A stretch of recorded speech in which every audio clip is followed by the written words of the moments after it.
Hey guys, have you ever painted a room and it turned out nothing like you had imagined or really wanted it to be? Janelle here with another episode of Design Dish, and we're going to be talking about how natural light impacts your wall color and how to avoid those mistakes.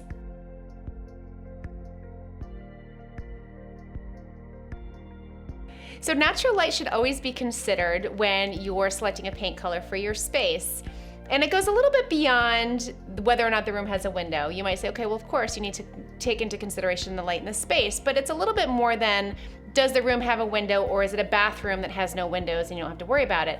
That you should take into consideration as well. But look at the way that the natural light comes into the space. Do the windows face north, east, south, or west? Because each of those has a dramatically different impact on the way the color looks on the space. North-facing rooms tend to have a bluish cast to them. They are the rooms that, in my opinion, they're the trickiest, essentially, and they have the least amount of sunlight because the south-facing east and west have more direct sunlight than the north-facing rooms. And north-facing rooms tend to they bring out the cooler tones in a color, so you want to avoid anything with like a green or a gray base, and they're really great for bold colors. If that's your thing, that's my thing. I would go for a more vibrant color in a north-facing room, or if you want to go with a light color, then you want to have a warmer base to it, because then it's going to allow the sun to bounce around the room on that color. East-facing light is warm and yellowing before noon, and then it turns cooler as the afternoon goes on. These rooms are really good for warm tones, so yellows and oranges and reds are really great in east-facing rooms. South-facing rooms are my favorite. They're the easiest to work with, and they are a nice balance between cool and warm.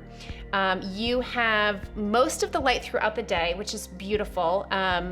And dark colors will look vibrant and cooler colors will virtually glow. So you really have a lot of flexibility in a south-facing room. West-facing rooms have beautiful afternoon light, so they really do well with nice, warm, rich colors. This is the type of room where you might not love it in the morning, but it looks amazing in the evening, and that's just the reality of a west-facing room. You might want to consider doing something that has a rich color. I have red in my dining room. It's in the drapes, not the wall color, but the fact is that that red really looks really amazing in the afternoon light. If you do want to do a cooler color, then do it with a little less gray so that it balances the warm afternoon light and prevents it from looking too dull in the morning. As you can see, there's not a lot of consistency with the way that the light hits the room. Think about the time of the day that you're going to be in that room and when you're going to be spending most of your time in that room, and that's really what you want to prioritize. You might find a color for your dining room that you love in the evening hours, but don't really like it in the morning, but you're spending most of your time at dinner parties in the evening anyway, and that's when you really want to love it.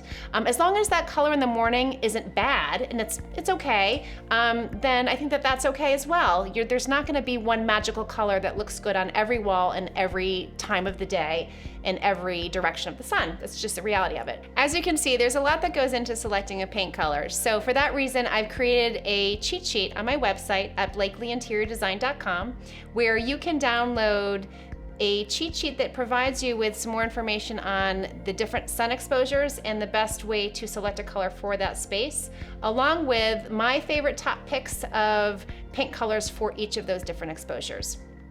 Thank you so much for watching this episode of Design Dish, and don't forget to subscribe to us on YouTube or follow us on social media at Blakely Interior Design. See you next time.